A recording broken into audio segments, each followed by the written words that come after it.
इन main, ठीक है।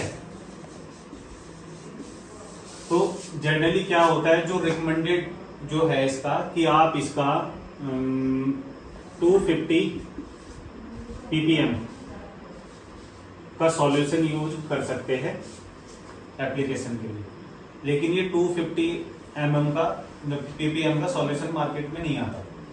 Market में आता है 12.5%। 12.5% का मतलब है 125 mg पर ml।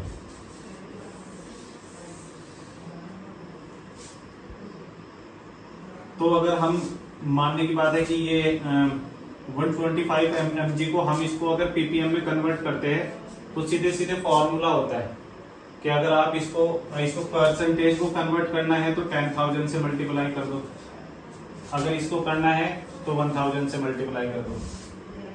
ये सीधे सीधे फॉर्मूला है, उसमें कोई घूमने फिरने वाली बात नहीं है।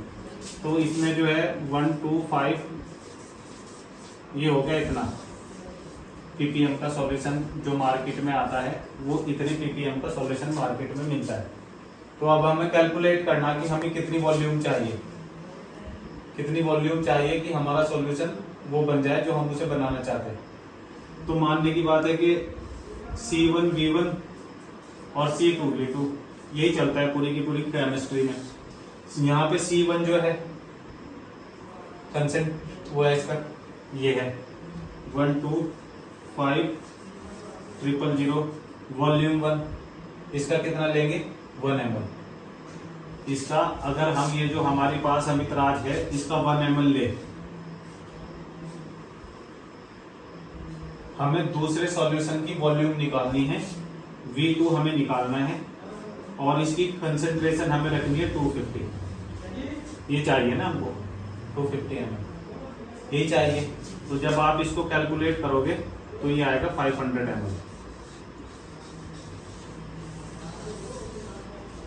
तो अगर हम 12.5% का 1 ml 500 ml वाटर में ऐड करेंगे, सॉल्यूशन बनाएंगे, तो हमारा कंसेंट्रेशन इतना आएगा।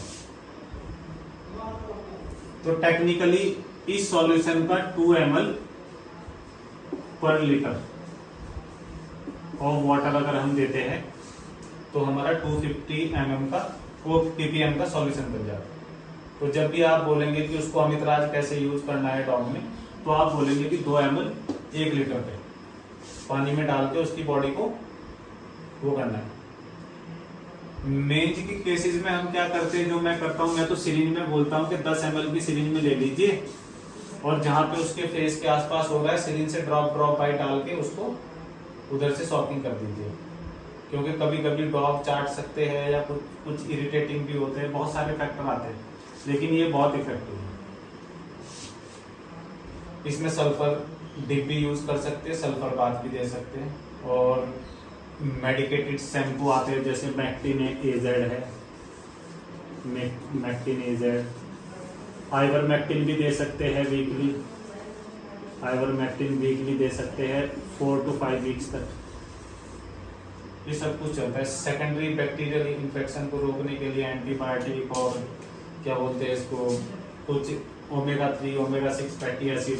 नेवर एवर स्टेरॉइड, स्टेरॉइड बिल्कुल मत देना, क्योंकि स्टेरॉइड से इम्यूनिटी डाउन जाती है, और फिर उसके बाद जो है ये बहुत अच्छे से स्किन में और भी अच्छे से पेनिट्रेट कर पाता है। तो स्टेरॉइड देने से अगर कोई भी फेशियल एलर्जी या बॉडी एलर्जी बढ़ रही है तो पहले चेक करो मेंज तो नहीं है वो। जनरली हम सोचते हैं कि ये इम्यून मीडिएटेड रिएक्शन है, क्योंकि ऐसा अपेरेंटली हमको लगता है देखने से, लेकिन वो होता मेंज है। तो उस पर ध्यान दें, उसका ध्यान रखो। Thank you.